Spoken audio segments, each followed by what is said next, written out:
Olá, seja muito bem-vindo. Eu sou o Marcílio e este é o canal Sou Rico e Agora. Endil, mais do mesmo. Vocês viram o título que eu coloquei e esse título tem esse propósito de mostrar que a gente continua recebendo informações truncadas, muitas vezes mal elaboradas, e a gente se pergunta se são propositais, se essas informações elas existem para nos enganar, para nos enrolar ou para de alguma maneira nos dar alguma direção. Você está por dentro do caso da Endil, você já viu o que está acontecendo ali, você sabe o quanto nós estamos engajados numa causa, parece que sem fim, uma causa que não tem fundamento. Se você não conhece, se você não sabe o que está acontecendo ali, vem comigo. Então, gente, este é um vídeo daqueles mais tristes mesmo que eu já fiz sobre a Endil, talvez um ou dois, a maioria com muito otimismo, a maioria com muito ânimo, com muita vontade de transmitir para você boas notícias. Mas, com as notícias que a gente tem recebido nos últimos dias, não dá para ter otimismo, não dá para ficar feliz, não dá para ficar alegre, não dá para esperar coisa boa. Se por um lado, todas as manhãs a gente abre os grupos no WhatsApp, você encontra notícias, boatos e mais boatos. Uma hora é o Ângelo que não tem a carteira, outra hora é o Regis que está com a carteira, mas não tem valor suficiente. Outra hora, Tássia, a sócia, que teve problema conjugal e agora não está disposta a liberar os valores. Queridos, de duas uma, ou os sócios estão utilizando essas informações truncadas, informações que de alguma forma são repassadas ali pelos advogados e faz com que as pessoas encham de esperança na medida em que pensam que essas histórias podem ser resolvidas e os pagamentos acontecerem, ou não há interesse nenhum que os pagamentos aconteçam. Não há interesse por parte de quem? A gente não sabe. Será que são sócios mesmos que não têm mais interesse em continuar com aquele caráter ilibado, com aquele caráter sem mácula, sem mancha que muitos clientes me trouxeram? Ou são seus próprios advogados que aproveitam para criar dificuldades, criar situações lastimáveis para vender facilidade? Sobre que cenário nós estamos envolvidos? Que cenário é o cenário que é real, é o cenário que a gente pode transmitir para todo cliente da Endil? A gente não sabe. Existem muitas críticas no meu trabalho aqui, porque dizem que eu não falo nada, que eu falo, mas não falo.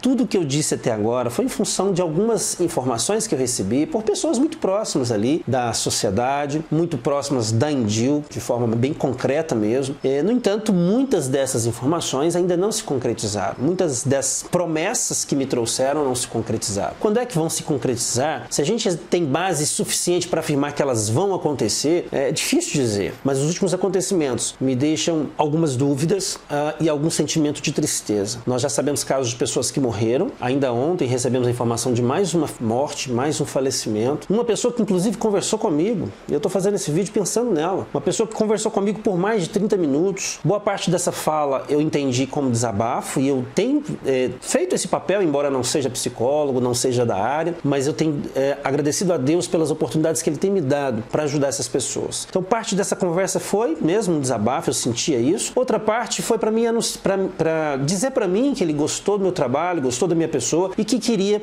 propor uma parceria para mim. Então ele estava muito vibrante, ele estava muito animado, que em breve ele poderia me procurar para que a gente pudesse conversar aí sobre alguns negócios. Eu fiquei animado, feliz, uma pessoa boníssima, me pareceu um senhor, né, um jovem senhor, talvez alguns anos só mais velho que eu, mas deixou uma filhinha, né? Imagino que, eu não investiguei muito a vida pessoal dele, mas imagino casado, quer dizer, deixou uma esposa e entregou os pontos, entregou a sua vida em função de uma dificuldade que a Endil criou na vida dele. É claro que cada um de nós precisa assumir a responsabilidade pelos negócios, pelos investimentos, pelas aventuras que quer passar. Todos nós. Eu fui criticado também por gestores da Endil quando eu falei isso aqui. Quando eu disse que nós temos que tomar cuidado ao condenar essas pessoas, porque algumas delas foram ludibriadas. Não sei se foi o caso do Fabiano, esse caso recente de morte, mas é possível afirmar sim que alguns foram enganados. Isso acontece em qualquer meio comercial, né? Eu dei até um exemplo para um amigo próximo esses dias de uma concessionária de veículos. É possível que alguns clientes ali, muito bem instruídos, comprem porque querem comprar. Agora é possível que outros menos instruídos acabam comprando um veículo, um modelo que talvez não seja o mais adequado para aquela pessoa em função de uma venda mal feita, de um consultor de vendas mais interessado na grana, mais interessado nas suas comissões do que necessariamente na vida promissora, na vida de qualidade do seu cliente. Isso é possível e eu tenho certeza que na Endio aconteceu. Mas é possível também que você abra sua mente, entenda que cada um de nós tem uma parcela de responsabilidade no processo que envolve uma situação tão drástica, lamentável como essa, de investirmos, alguns fizeram isso, né? De investirem aí uma boa grana, né? Pessoas que venderam apartamentos, pessoas que venderam muitas propriedades para investir nessa organização. E eu recebi ao longo desses meses, foram muitas ligações. Ligações de pessoas que estavam chorando porque estavam perdendo o marido, ligações de pessoas que estavam chorando porque estavam com a esposa no hospital e todo o aporte que ele tinha ali, que era destinado para as despesas médicas, não poderia agora ser mais utilizado. Foram muitas ligações, não foi só do Fabian. O Fabian, porque a gente está aqui agora recente, né, num caso de que ele preferiu dar cabo da vida com a ideia de que fazendo isso ele estaria aliviando a dor dos seus parentes, da sua esposa, pessoas que estão ali próximas, que sabem que de alguma forma dependem dele, né, para o seu sustento. Quem sabe para poder aliviar ali a vergonha, um pouco do orgulho dos seus parceiros, vizinhos, pessoas que conhecem ali todo o seu status, toda a sua estrutura econômica, estrutura social. Não sei. A gente pensa aqui, conjectura algumas coisas que passam pela cabeça da pessoa. Agora,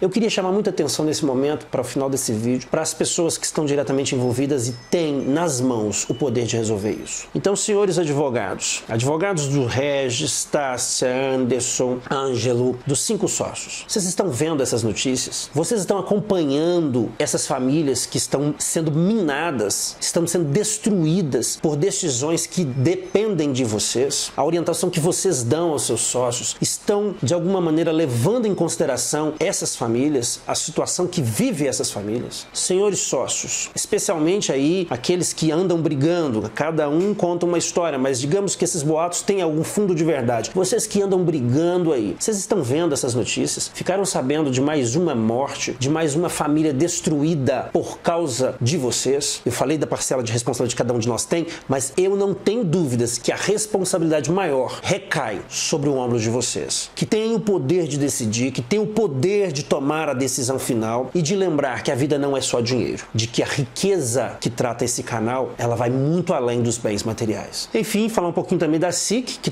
trouxe uma nota ontem, falando aí de uma reunião que fizeram com o Ministério Público e com essa reunião conseguiram uma definição. Qual foi a definição? Que o Ministério Público só vai ajudar as pessoas, clientes da Endio, a receber no dia que o dinheiro estiver na mão deles. Já sabíamos disso, nem precisava dessa nota. Essa nota não é necessária. Nós já sabemos a intenção do Ministério Público é dar como perdimento aí, né, os bens que a Endio tem, para que esses bens fiquem com a União. Se sobrar alguma coisa, vamos distribuir aí pelos clientes. Infelizmente, é assim que a nossa justiça trabalha. Então, vocês que estão no judiciário cuidando desse caso, lembrem-se, tem gente morrendo. Já começamos a ver famílias sendo destruídas por completo. Elas, na verdade, já estavam sendo destruídas há muito tempo, mas agora de forma definitiva, com a perda de entes queridos por causa de vocês, por causa de burocracia do Estado, por causa de orgulho de sócios, por causa de pessoas envolvidas no processo, como os advogados dos sócios, que pensam apenas em vocês mesmos, que pensam apenas no próprio umbigo e não olham ao seu redor. E não têm coragem de olhar para o próximo e enxergar que muitas vidas estão sendo ceifadas, destruídas por causa de alguns bens materiais. Será que vale a pena? Será que é por aí? Será que a nossa riqueza maior não está em outras esferas da vida? Nesse momento eu vou despedir vocês, não vou soltar a vinheta em homenagem ao Fabian, que se foi. É uma homenagem